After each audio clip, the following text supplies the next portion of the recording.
And this will be the third part of the series of lectures on the review of corneal and external eye diseases. Okay, so previously we talked about blepharitis on the lids, MGD or jawlum dry eye, and herpes zoster. Then the part 2 was on infectious conjunctivitis, allergic conjunctivitis, ECGs, pinguecular nodular scleritis, and today part will be the part 3. We'll talk about infectious keratitis, frectenulosis, marginal keratitis, interstitial keratitis, and end with paddy keratitis. Okay, so the cornea.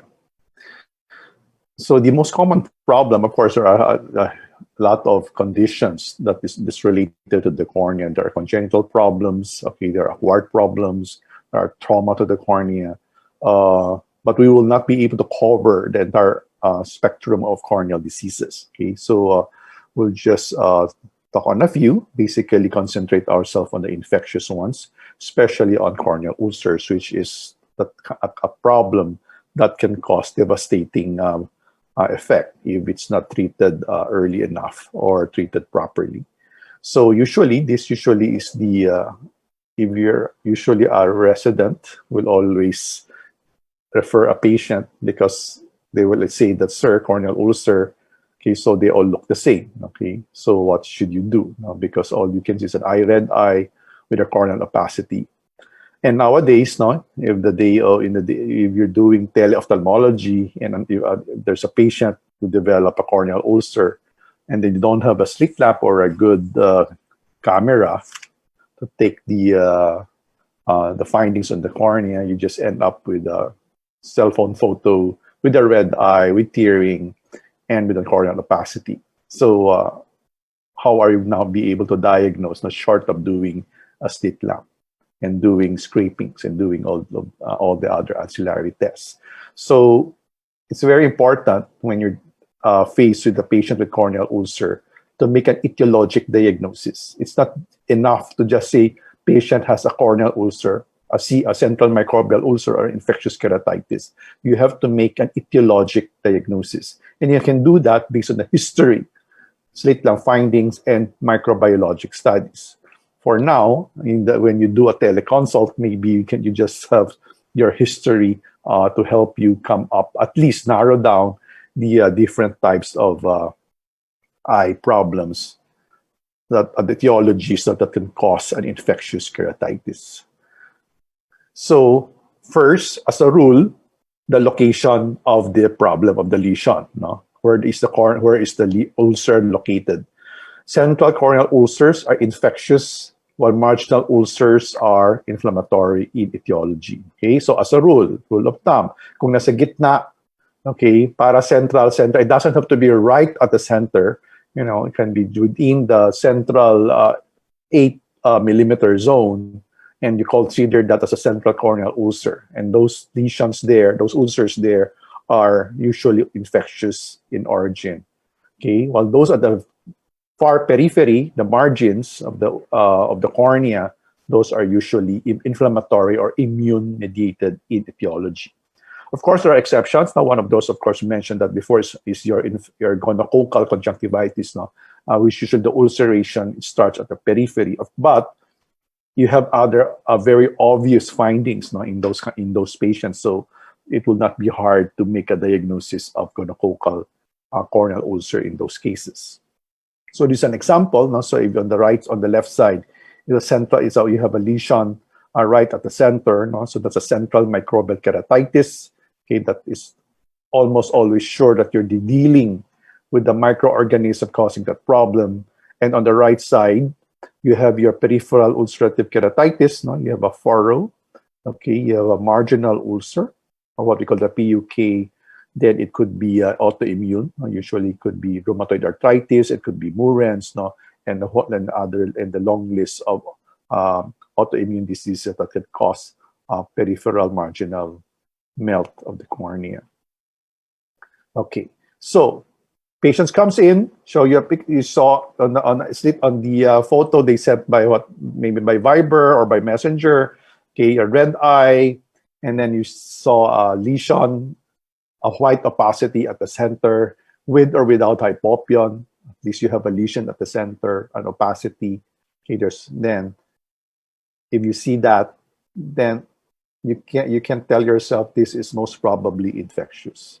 So if it's infectious, what are you going to think about? Okay, hindi naman ganun kadami, no? It's okay. You're not talking about hundreds of organisms, no? You just have 4 big groups. You have your viral, your bacterial, your fungal, and your parasitic. Okay, viral, your herpes simplex, varicella zoster, adenovirus, Epstein-Barr virus, pox virus. Okay, so viral like herpes simplex, they're not there.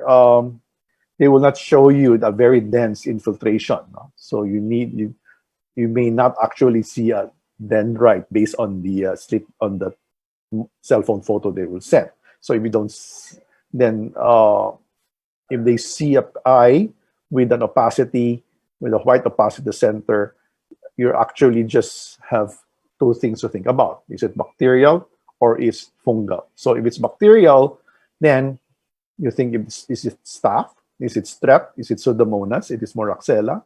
Okay, and based on the results of the Philippine General Hospital, the ED clinic, based on Dr. Valenton's study and later studies, the most common still Streptococcus, Pseudomonas, and moraxella. Those are the top 3 organisms that you would think about if you are thinking about bacterial. Then you have your fungal. Okay, then if it's fungal, basically you think of Aspergillus, Fusarium.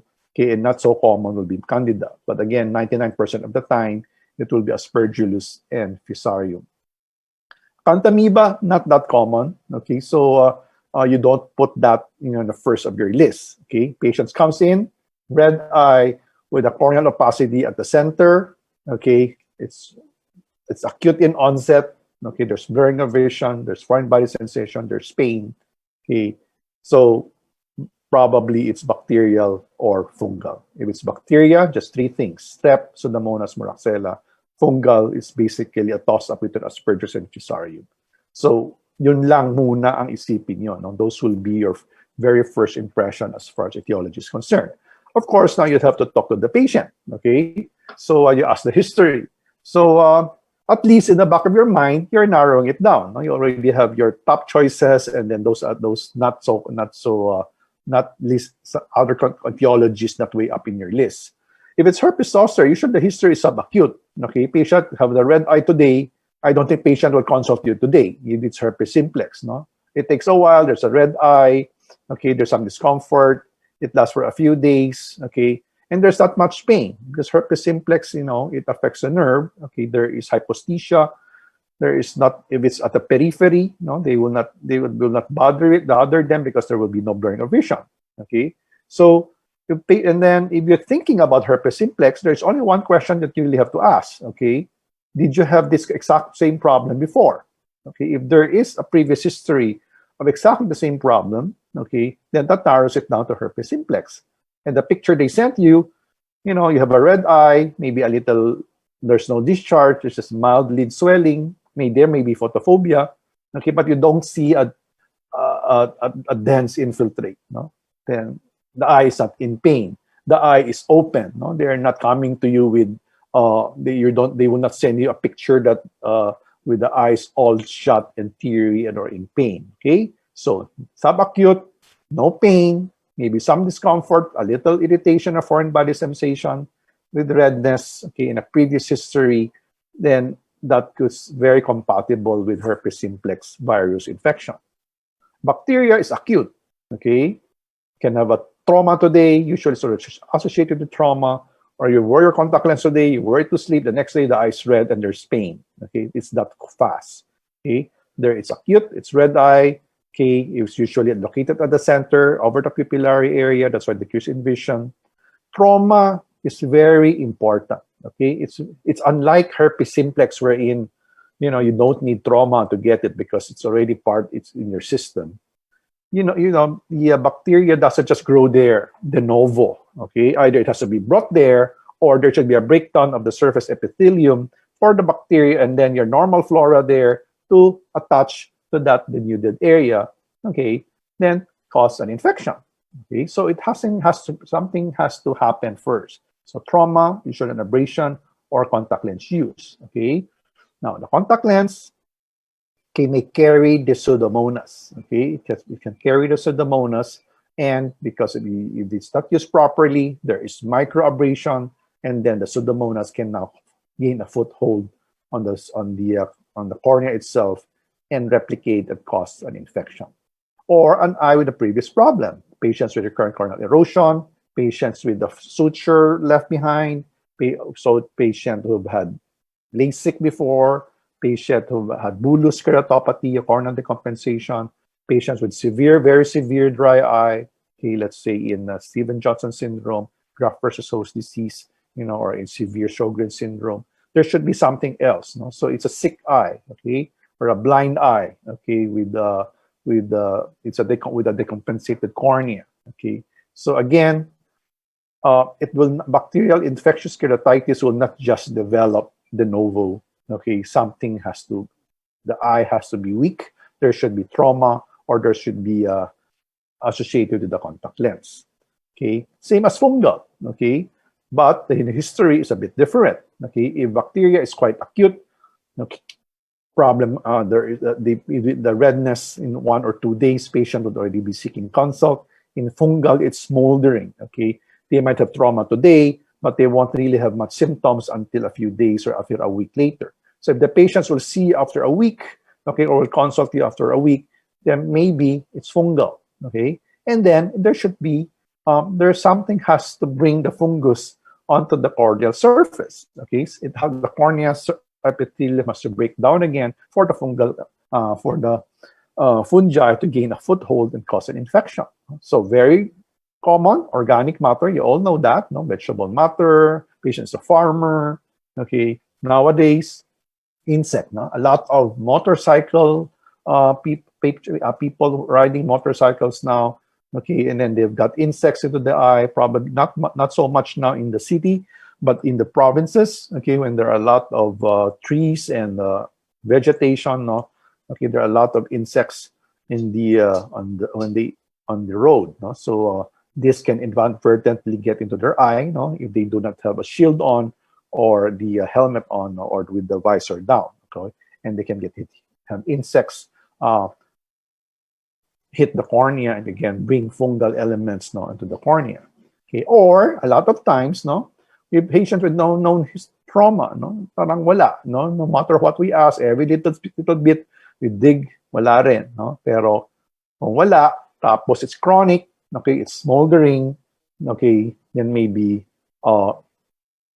then it could be fungal, because another way of looking at another theory is because again they might be sleeping, okay, or they have fungal spores are everywhere. Okay, they could during a sleep but it might have accidentally went into the eye. They rub their eyes when they're sleeping, and then that can be the start of a problem. Okay, and then lastly will be Acanthamoeba, very very actually rare. Okay, where we only see one or no cases in a year. So you don't really put it way up in your list. Usually there is exposure to water. Okay, so Acanthamoeba, the organism is found in water. Okay, they thrive and live in water, so there should be exposure to water. Trauma, then they wash with water. Then you have a course that is it starts slow, and then there will be severe pain. Okay, the pain is sometimes disproportional to the findings. Okay, but again, there is exposure to water. You might think about Acanthamoeba. Okay, if it's contact lens usually it's contaminated with non-sterile water, then that can bring Acanthamoeba to the eye. Okay, so those are the important things or important information that you should get from the history. And with that, you can narrow down, okay, as to the etiology of the corneal ulcer. Ideally, of course, it's a rule. Now, when you have a corneal ulcer, you really have to do a slit lamp examination because it's the only way that you'll be able to see all the details. Okay, and maybe somehow, if you're able to get hold, the patient's able to get a slit lamp photo, well and good. Or finally, of course, I would advise that any patient with infectious keratitis, especially central, you should ask for a face-to-face consult. Okay, it's a must. Okay, you cannot do away with a slit lamp. Okay, so the first part in the history, okay, then if you think it is Pseudomonas or if it's fungal, then really they have to come in. Okay, so in the slit nap, you have to look for these lesions. No? In the herpes simplex, you see the classic dendrites. When it's a bit older now, when they have steroids, then they will develop what we call their geographic, okay, or amoeboid ulcers. Again, very minimal infiltrates. You may see previous scars, okay, what we call the footprints that will tell you there are previous attacks of the problem. Okay, there might be KPs, there might be hypopyon, but if it's purely epithelial, you will not find KPs or hypopyon, only in your keratouveitis. Bacterial, dense infiltrates, okay, usually with hypopyon. Now, you have to check the borders of the ulcer. If it's present, it's very, very helpful, okay? Now, if you see brush-like border, again, it's acute in onset, there is contact lens abuse, okay, or misuse, then you're almost 99% sure it's Pseudomonas. If it's distinct, then there's trauma, foreign body to the eye, okay, then most probably the borders of the ulcer is distinct.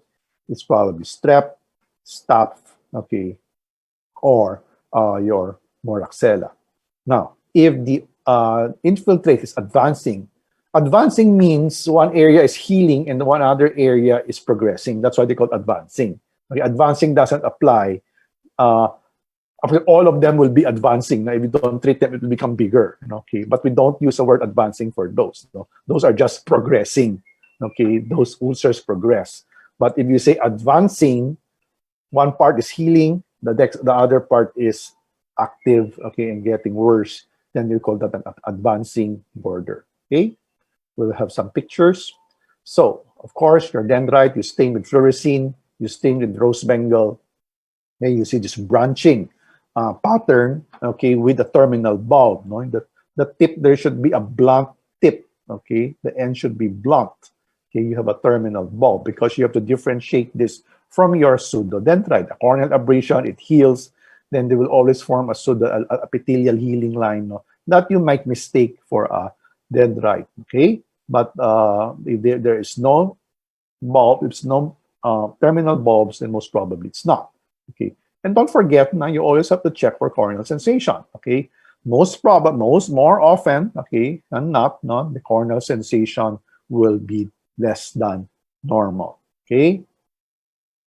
So now I have geographic ulcer. Geographic ulcer, amoeboid ulcers are just dendritic ulcer that has progressed, okay? Lumaki lang. Una, pag, let's say, patient is immunocompromised or patient was given steroid, okay, then it will broaden. The dendrite will broaden, and they will have this amoeboid geographic appearance. Okay, here you see previous scars. No, okay, so you have a large amoeboid ulcer there, and you see this scars from previous attacks. No, again, those are highly suggestive of a herpes simplex. Okay, there's other pictures, no, of a scars. So this is what we call the footprint. Here you have a small dendrite that has healed. Okay, so you see that's a footprint. May pa sa ibang footprint dyan. Here also, no, you see this almost amoeboid shape, okay, of a scar. Again, that is also a footprint or a sign of a previous herpes simplex epithelial keratitis. Okay, now for bacterial CMK, this is an example of what we call a distinct border. Okay, so it's a central ulcer with very distinct border. So you have dense infiltrates, you have a breakdown of the overlying epithelium. This would stain with fluorescein. There's a minimal hypopyon and there's redness. Okay, and then there's a history of trauma, then most probably strep pneumo. This is advancing, okay? So this is the whole ulcer. This is the previous, it started here, okay, this has healed, okay, somehow this has resolved, it has become a scar, and now this part is advancing, okay, so this is still active. So put them side by side, this is a healed ulcer, and this is an active ulcer, okay? This is dry with a grayish white appearance, and this is wet, okay, with a creamy appearance, no? And then you see lots of infiltrates and DM folds and pressure hypopyon. So this is suggestive of your strep pneumo. brush-like borders. Here you are, okay? Brush-like. And Pseudomonas, don't forget, you have a lot of discharge, of this mucoid discharge, okay, because of the collagenase action of they also form of the Pseudomonas, and they form a lot. They are mucus forming, and that's why you get a lot of this discharge. So corneal ulcer, contact lens wearer, brush-like border, a lot of discharge, rapidly progressing, okay, then then this is Pseudomonas. Ito mga less 5 days, no? Okay, and this one is around 3 days, no? They really progress very, very fast. So you see here also your brush-like border. Okay, these are brush-like, not scallop. Okay, brush-like borders. This is Moraxella. Usually, it cannot be differentiated from strep. Okay, it's also give you a distinct borders, very, very similar to strep. If you see an angular blepharitis in these cases, then most probably it's Moraxella. Okay, but if lids are normal, the angles of the lids are normal, then it's very hard to tell. Okay, so it's a toss-up between Moraxella and strep. Okay, these are also other cases of Moraxella. Again, nothing very distinctive, okay, that will tell you that it's Moraxella unless you have an angular blepharitis. This is nocardia, again, not a common. Again, this one will give the scallop edge of an ulcer. Okay, this is the growth of nocardia, okay, on culture. A typical mycobacteria or non-tuberculous mycobacteria is also a cause of bacterial keratitis, but a lot of times it's due to a wound, it's related to a stromal abscess, okay, from a corneal wound. No? So this is a post-phaco wound here. You see the stromal abscess, and this is much more severe now, okay, with a very high, with almost half of the anterior chamber filled with hypopyon, and you see the stromal abscess, okay, in the entire thickness of the cornea. Again, but they do not, again, they will have, usually there's a history of previous eye surgery. Okay, so for fungal, okay, you also see infiltrates. You can see sticky hypopyon. It can be solitary or multiple lesions. Here you look for the feathery borders. You look for the epithelial plaque. You might see immune ring and scleritis in the severe cases. In Acanthamoeba, it starts out only as punctate epithelial keratitis, so early findings. They're just like little punctate staining. Then they will form a line, okay, we call a pseudodendritic keratitis, but the more advanced one will develop a ring infiltrate. Very, very rare that you will see radial perineuritis, no? In only less than 10% of cases, okay, you see central stromal infiltrates. You also see scleritis in advanced cases of Acanthamoeba keratitis. So in fungal, okay, this is an early fungal, very superficial. Okay, the eye is not even that red. Okay, but you already see this this feathery. Okay, see that? It's like you have your fungus growing on your plate, no? Okay, or on your piece of bread. Okay, so this is this. You can see the actual branching of the colonies on the surface of the eye. Okay, here a more advanced one with dense infiltrate, but you also see this irregular. Okay, this irregular border. Okay, and then with the history that should be consistent with the fungal infection. These are two lesions here. Okay, this is one here, and this is another here. Okay, so you see this irregular borders, no? Because that's the nature of the filamentous fungi. No, that's how they will spread out. No, okay, that's how they grow. Okay, even on your culture media, that's how they grow from the center and they grow outward. Okay, plaques. No, so if you see these epithelial plaques, no, these two are we're far advanced. No, you have a large plaque here, okay, and you have a large plaque here, and it's not marginal it's perforated at the periphery.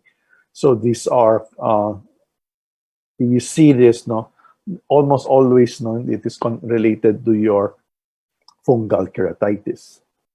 Sticky hypopyon, no, have the large. The hypopyon usually do not level. We call that sticky. Okay, it's sort of tent up. Okay, it's stuck to the endothelial side of the ulcer itself. Now you call that sticky hypopyon. But here the infiltrates, and you see the irregular borders of the ulcer. Okay? It's fungal. Immune ring. Okay, So this is not the ulcer itself. This is the ulcer at the center. These are the dense infiltrate with thinning. Okay, this is the beginning the cementocele here. Okay, here, so this is irregular. Now here you see very distinct. People might mistake this. You might mistake this as the border of the ulcer, but no. No, this is just your immune ring that has formed around the nidus of the infection. Okay, so this is an immune ring. You also see that in Acanthamoeba. Sometimes we also see that in Pseudomonas. Severe scleritis. Now, this is far advanced now. Okay, so you see this scleritis. Okay, it's part of the presentation. Pigmentation, no? The sclera, no? Very not common, but sometimes once in a while you'll see an ulceration. Okay, then you see this brownish pigment or black pigments on the surface. Okay, this is your pigmented fungi, you know, your dematiaceous fungi. You know, so you grow them on the subrods. Now you see exactly the same pigmentation on the plate. Okay, similar to that on the eye, on the surface of the eye. Candida, okay, not common. Okay, so it can happen. So you have to put that at the back of your mind. It will also give you indistinct borders. Okay, very very slow growing. You know, slower even than your filamentous fungi. Okay, now some more pictures on Acanthamoeba. So this is the early appearance of Acanthamoeba. Okay, almost very subtle, no? Just punctate keratitis. Okay, nothing very obvious. Okay, then here you see the pseudodendrite. So a lot of times these patients are treated first as herpes simplex, no? As herpes simplex epithelial keratitis, but they're not, no? Why? Because they're in pain. If you check the cornea, there is no loss of sensation, okay, and there's no previous attack, and there's no signs of previous scar, okay, and then there is exposure to water, okay. And if you have all that, then maybe it's Acanthamoeba. So here is a ring infiltrate, okay. You see this ring infiltrate that forms, no? There's a ring infiltrate here, and this is the immune ring, okay. Ito yung ulcer mismo. This is the ring infiltrate. This is the immune ring there. I'm not seeing, okay. Ring infiltrate with scleritis. See that? Very violaceous sclera, okay. So the sclera now is involved. Okay, so stromal infiltrates, no? Okay, eye injection. Okay, and then you see the breakdown of the epithelium and this infiltrates in the stroma. Okay, so those are the important slit lamp findings, no, that you have to look for. That will give you a clue. So history plus the slit lamp examination. You know, 90% of the time you'll be able to get now the etiologic diagnosis. Okay, so you really don't have to go through the test. No? Herpes simplex, we hardly do anything. We don't even do PCR, okay, or even do any microbiologic tests. No? Bacteria, yes, you can do it's possible if the lesion is big enough. Then if there's enough specimen, then you do a gram stain, you get specimens, at least culture on blood agar plate. Okay, if you're fungal, you can do even a KOH, no, or GIMSA. If you don't have GIMSA, just do a KOH and culture them. And sorry, if you don't have subrods, you'll also grow on blood agar plate. Just put them in room temperature, okay, and they will grow. Because in bacteria, but they have to incubate this in the oven. Okay, in Acanthamoeba, a lot of times you're not able to get this. Where will you get calcifluor white? You don't know. You can sometimes use GIMSA and look for the cysts.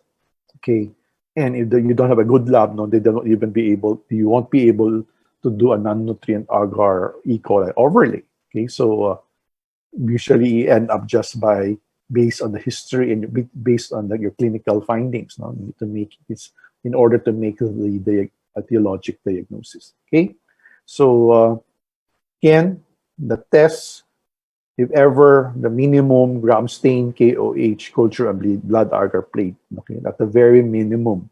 Okay, because that might prove helpful later on in case that you're dealing with a typical type of bacteria, or you're dealing with a pseudomonas that is resistant, no, to your moxifloxacin. Then you might have to you will know that based on your sensitivity report. Okay. Okay. Now let's go to treatment. Okay, so we started with herpes simplex. So we start first with the treatment of herpes simplex keratitis. Again, there is epithelial keratitis, there is stromal keratitis, and then there is the HSV keratouveitis. So we start first with epithelial keratitis, again, showing you the branching pattern. In these cases, there's active infection, okay? There is actual replication of herpes simplex virus on the surface of the eye, on these epithelial cells, no?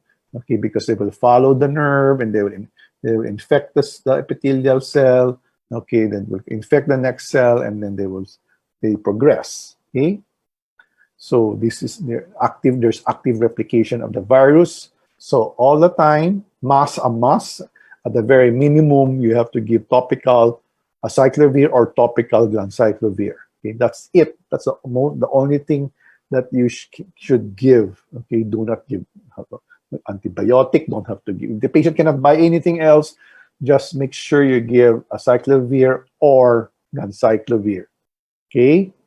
Don't need atropine, don't have to go over prophylactic antibiotics if they cannot be able to afford.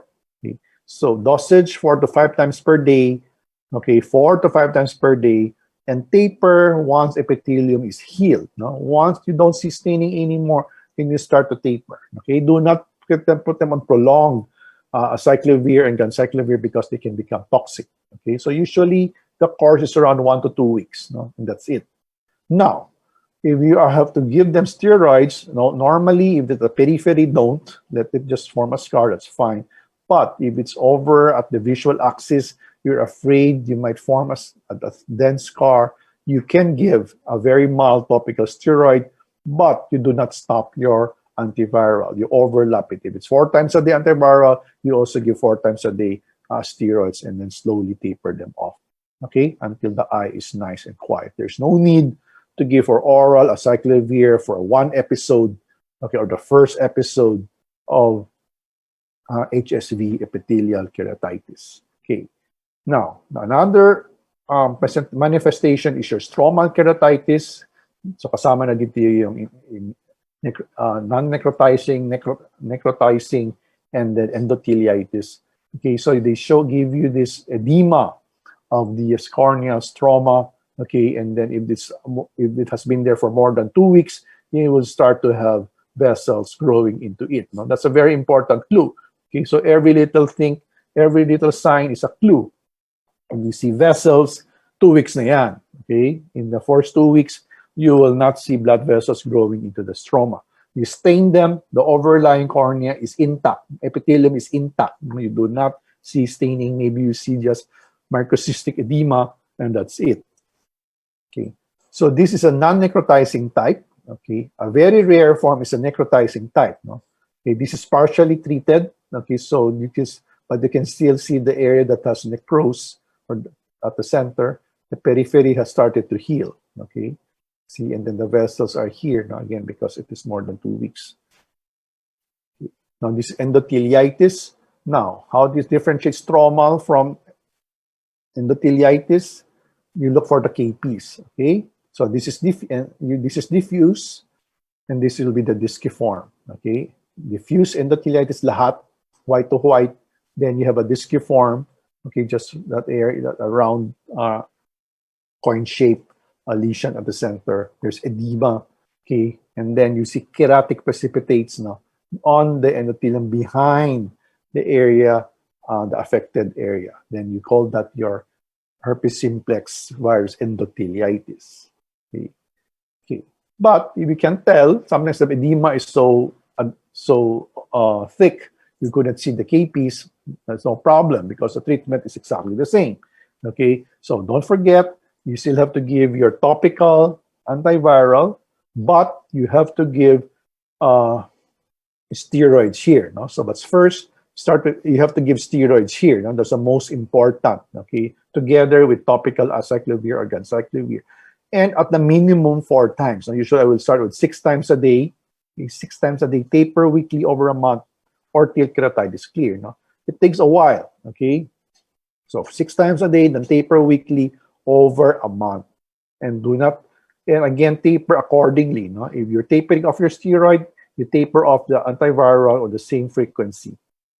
Oral acyclovir has no benefit. No? So if the endostromal keratitis and endotheliitis, you don't have to give oral unless they have more than 2. So 3, more than 2. So 3 recurrences per year, then you can put them on acyclovir 400 milligrams twice a day, okay, as prophylaxis, as long as they can afford it, as long as they can tolerate it. Or if it's the only eye, no, then maybe you want to give it earlier, okay?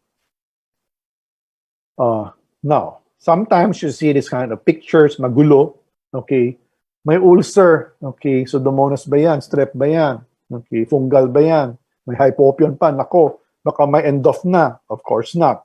So, check again, observe at the eye. Look at the patient.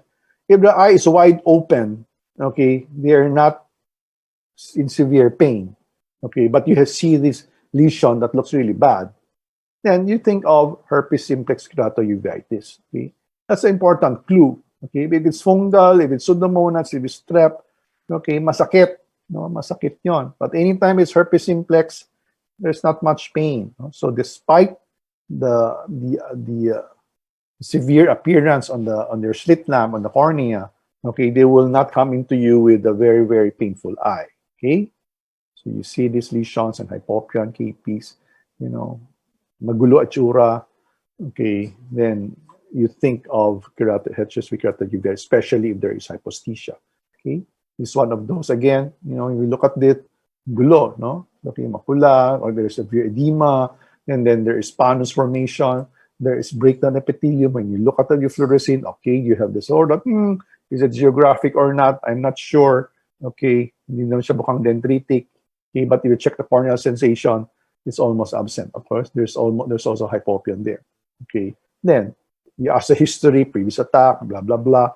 Okay, herpes simplex yan. Okay, so you're dealing with that. Okay, steroid pa rin, no? Because this is again mostly an immune mediated, no? So topical steroids, you also give topical acyclovir or gancyclovir and your atropine, okay, because there's already a uveitis. 6 times a day, taper slowly once resolving, okay, and you may give, no, the head studies show that you may give for this case 5 times a day, okay. Maintenance is twice a day. Active treatment is 400 milligrams 5 times a day. You may give for this case, especially if they are immunosuppressed, then you should. And sometimes very hard to withdraw them, no? Once you stop, they recur. Okay, so I have cases we've been treating for years and years and years, no? So the books doesn't tell you how to taper meds. The books that will not tell you how to how long you should put them on. You just play it by ear. You just tailor everything to the needs of the patient. Okay, you follow them up. You find the minimum, okay, the minimum amount of medication that will keep them disease-free. Again, you cannot eradicate, because you cannot eradicate herpes simplex from the system. There will always be cold latency into the trigeminal nerve. No? So they will always find a way to wake up and cause a problem. No? So you have to keep medications on and on. Okay, so that's where it's a case-to-case basis now. But you should know the principles. Now, there is such thing as a metaherpetic. It's easier to understand if you say a neurotrophic ulcer. No? This is no longer active. There's no uveitis. It's just a poorly healing corneal epithelial defect because there is no nerve stimulation. No? So you know that you need neural stimulation for the surface epithelium to heal. No? So, or it can just be pure and simple drug toxicity. No? That's another reason for your metaherpetic ulcer. No? Alam nyo, so there's a defect, they follow up, you put on acyclovir, oops, hindi pa gumagaling, may defect pa rin, sige pa lang, tuloy-tuloy, okay, 1 month na, naka 5 times a day pa rin, and you still have this non-healing defect. Now, if you have that, that's most probably toxicity, no? Because if it's active epithelial, no, give it a week of acyclovir or gancyclovir, no, nag-heal na yan, no? So kung 1 month ka na, toxicity na yan, no? So all you have to do, just stop your antiviral, okay, debris, okay, remove sometimes just because of the necrotic tissue here, that has accumulated because it is now excavated. You have to debris it with your blade 15. You remove the necrotic tissue, freshen up the edge of the border because usually they're rolled up like this, okay, and they will heal. Okay. So here, how do you do? It's a toxic effect. You know? Stop your antiviral, give them non-preserved lubricants, debridement of the edges and the base. You can put bandage contact lens. Okay, very rarely now we do tarsorraphy because bandage contact lenses are now so cheap. Okay, and they are highly oxygen permeable. So they do work very well. No? So your bandage contact lenses in this for this slowly or non-healing epithelial defects. Okay, so these are just another. This is a sequelae. No? So if you do not treat your stromal keratitis well, the blood vessels will go in after 2 weeks. Okay, and then they will heal. But however, the vessels will start to leak, and you form this opposite lipid keratopathy. Okay, and like here also a lipid keratopathy because of the active vessels here. Okay, that you're not able to control. No? So patient also end up with corneal blindness. Okay, so these are that's herpes simplex. Okay, now for bacterial keratitis, okay, topical, no, is still the mainstay. Okay, kung isa lang ang pwedeng bilhin ng pasyente, it should be topical, not topical.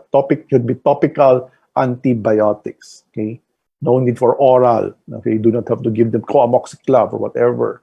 Okay, just give topical. So, which should you prescribe initially? Of course, if you always start with a broad spectrum, okay, given every 15 minutes for every 1 to 2 hours is a loading dose, and every 1 to 2 hours after that.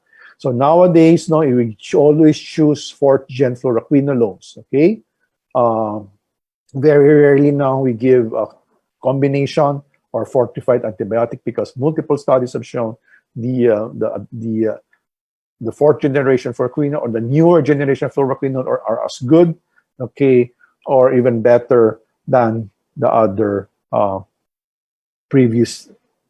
other classes of antibiotic drops. Okay, so you have to know your fluoroquinolones. Okay, so these are the older ones, these are the newer ones. No, so the older ones like Cipro, it's more for gram-negative.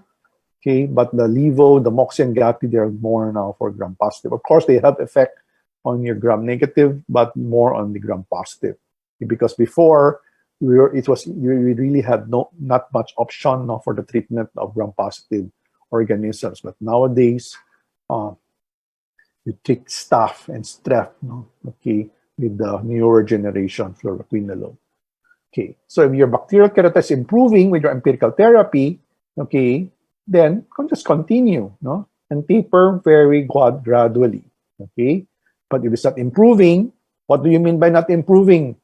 Okay, lumalaki. Okay, palaki ng palaki, panipis ng panipis yung cornea. That is not improving. Okay, but if you saw the patient today, saw the patient again after you see the patient after a week, and they're exactly the same, that is a finding. That is no change. If there's no change, that's good. Okay, no change is always better than advancing. Okay, always remember that. No, do not feel like no change, wala nangyayari. Kaya nga may nangyari, kaya nga no change eh. Kasi kung wala nangyari, lumaki na yan, nag-advance na yan, nag-melt na yan.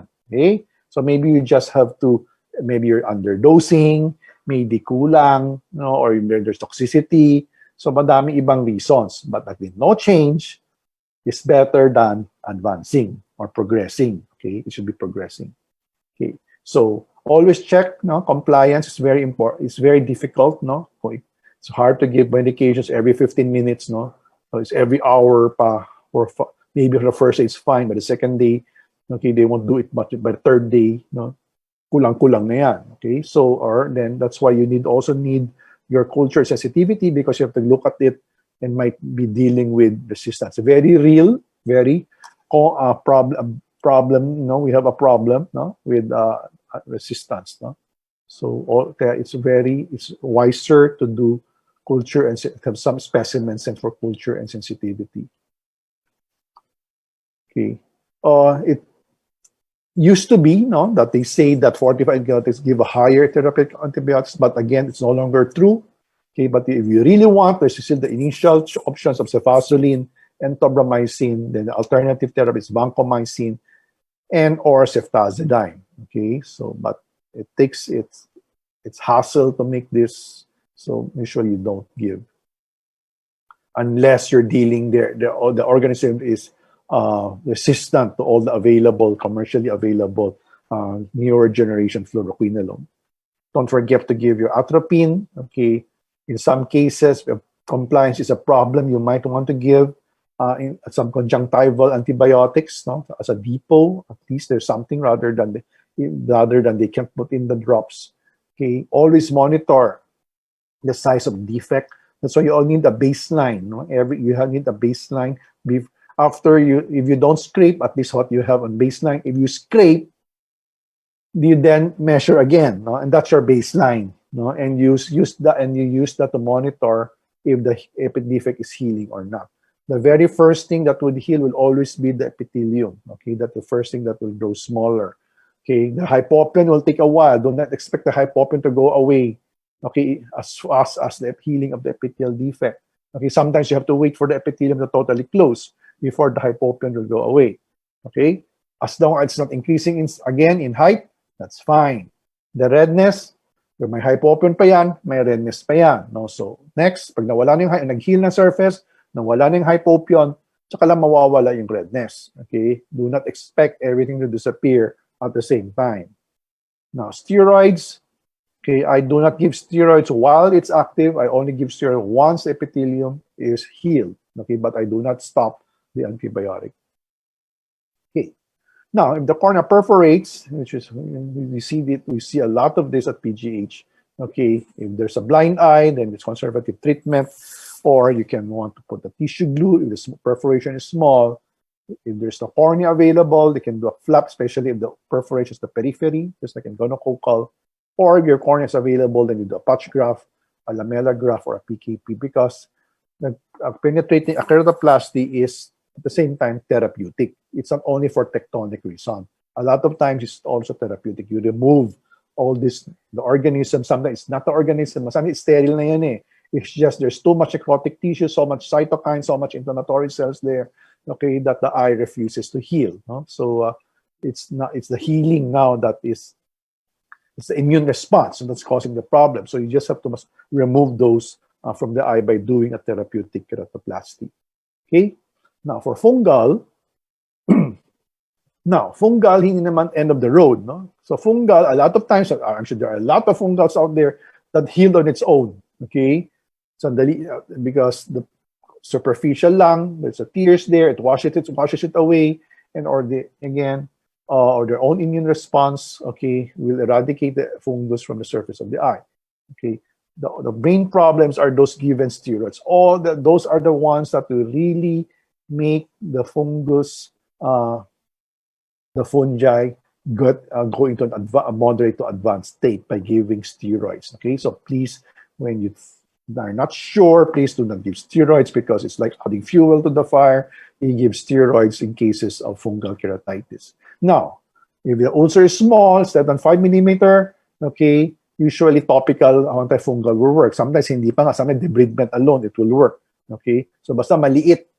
Okay, so like this one, it's a small, so less than 5 millimeters, okay, indistinct border, all the hallmarks of fungal keratitis. You see the feathery border, you see a plaque, my plaque. Then it grew, fusarium. Okay, here just debris. Okay, gumaling na. Taran. Okay, so you can treat this, you can resolve a fungal keratitis if it's superficial.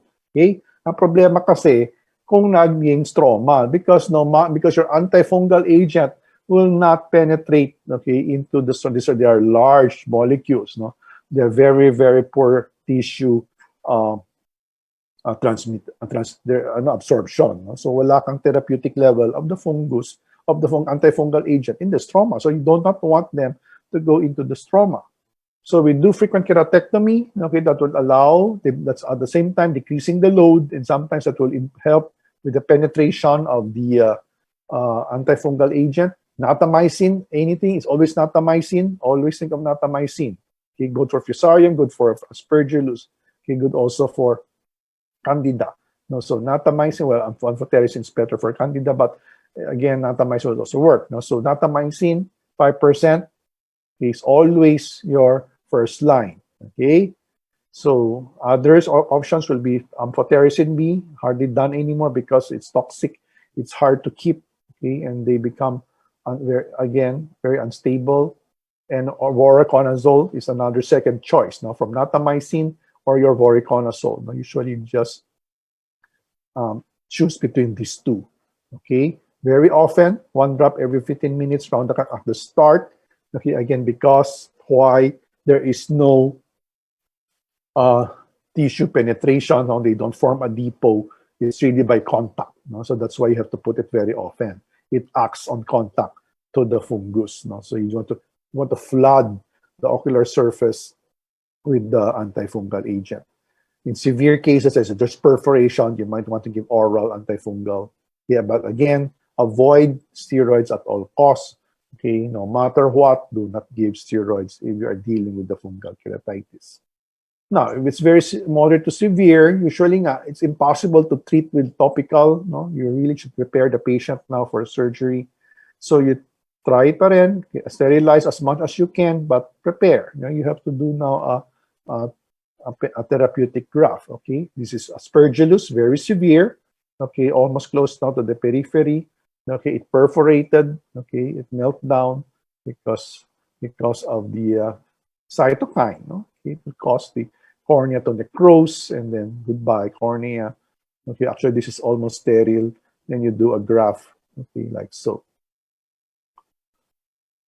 Okay, but that's at the end of the story. Even you after a graft, okay, recurrence can occur. That's why you do not give. You continue antifungal at least for the next 1, 2, or 3 months post PK. You do not start steroids for 2 weeks after PK. No?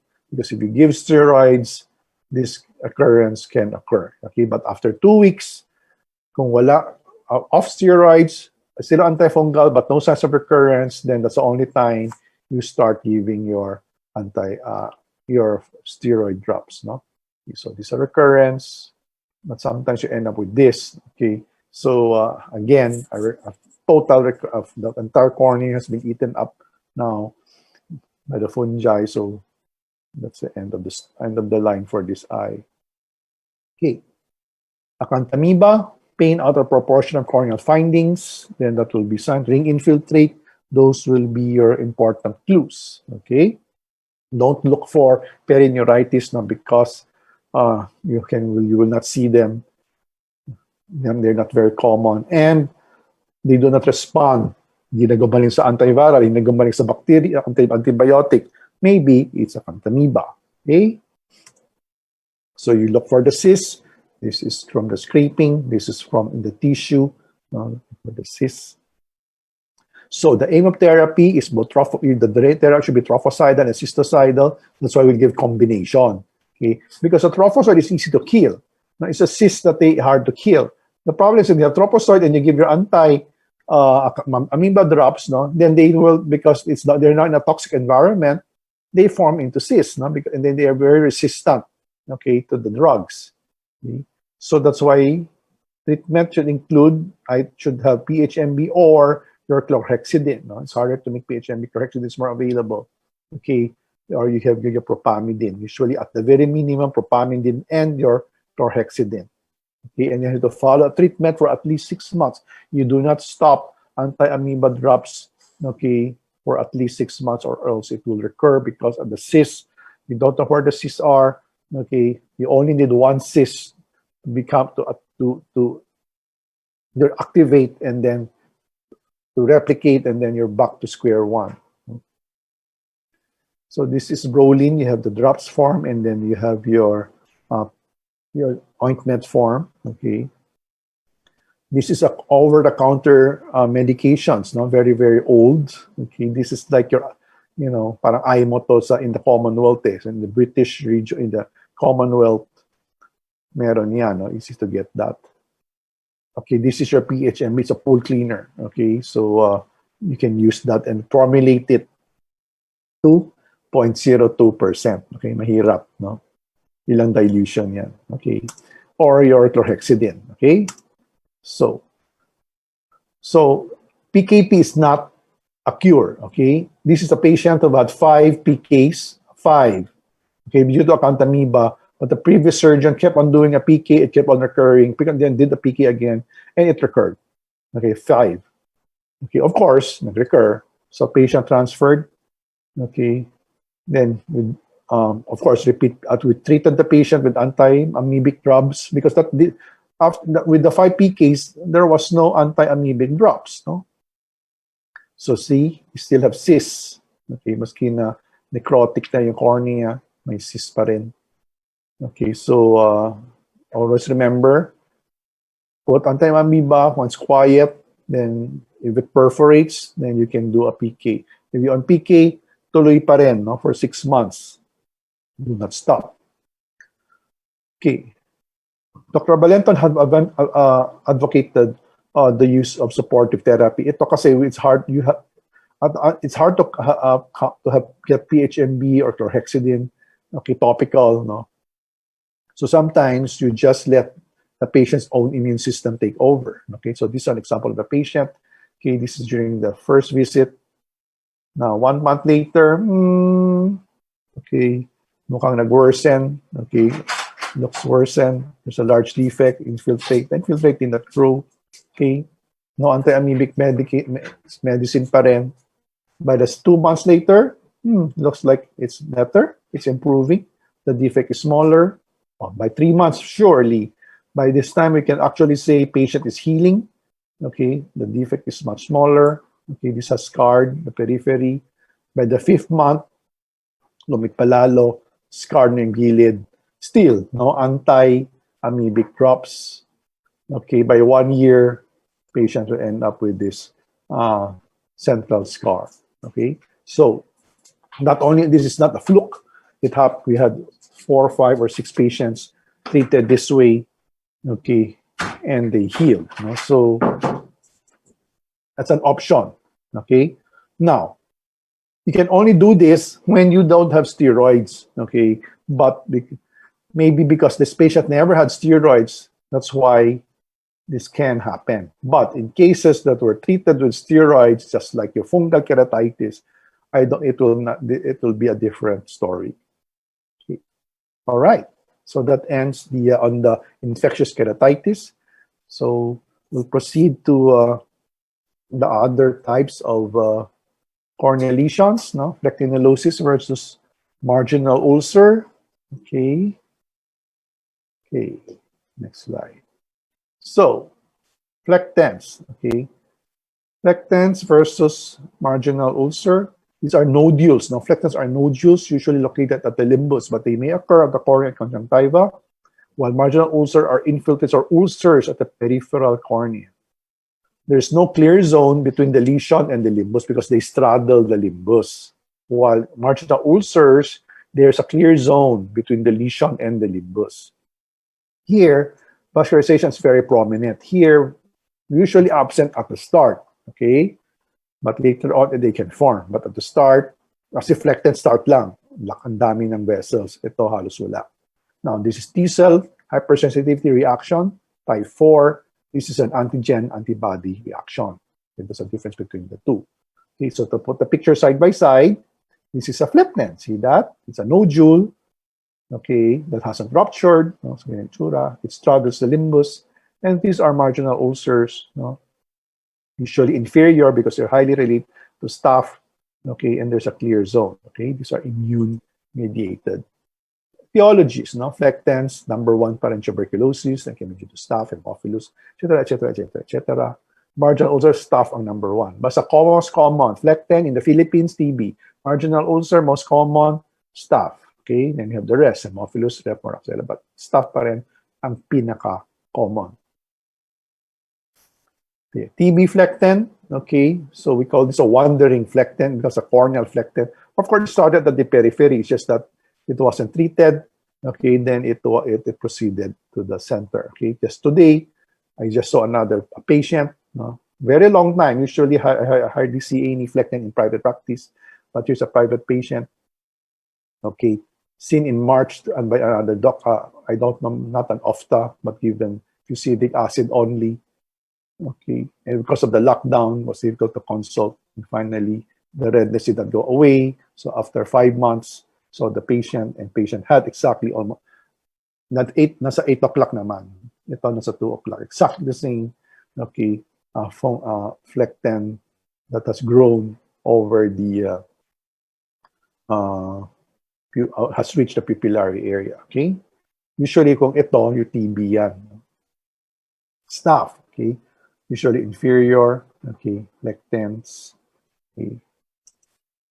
These are large flectens due to Haemophilus. Now, patient has Haemophilus conjunctivitis. See those large flectens. Moraxella. Okay, patients see there's angular maceration here.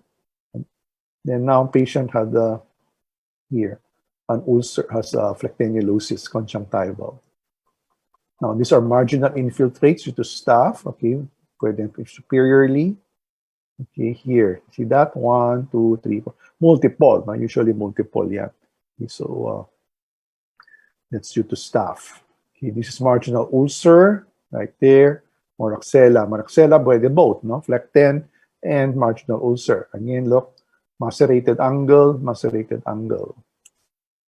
Okay, so since flecten is due to TB, number 1, so do a X-ray, check for pulmonary TB, previous exposure. Okay, it underlying cause all the time, no? But since both conditions are actually self-limiting, but to minimize scarring and for early resolution, no treatment is necessary. So usually we give combination antibiotic steroids, no, for the flecten. Now for marginal ulcer, for me, I will usually go straight now to combination antibiotic steroid. But if you're not sure, you may start first with antibiotic, wait for the marginal ulcers to heal, then add steroids. But again, kailangan talaga ang steroids for both flectens and marginal ulcers or infiltrates because they are both inflammatory in origin. Okay, interstitial. Okay, so it must be diagnosed and treated early, not to prevent permanent corneal opacities in the form of lipid keratopathy. Okay, so the causes of IK, infectious, you have your syphilis, tuberculosis, leprosy, herpes. You've seen the herpes simplex.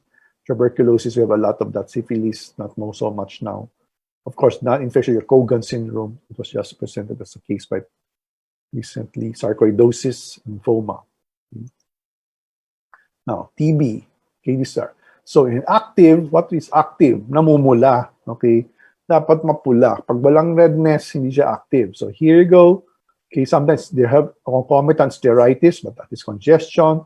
Okay, redness, they have scleritis, then it's not sclero, keratitis. You see peripheral, corneal, stromal edema, okay, with intact epithelium. No? There's no breakdown in the epithelium. Here's another one also. Okay, not as active as this, but there's some injection here. Okay, so you see this through stromal opacity. There is a vessel now, no? So 2 weeks na to. No?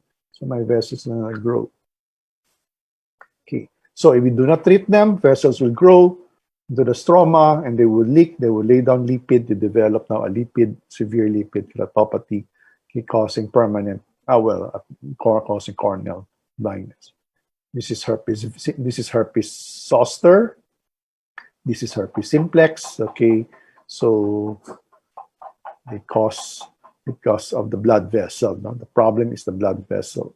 This is syphilis. No, showing you the those vessels. Okay, this is old now. This is old lipid.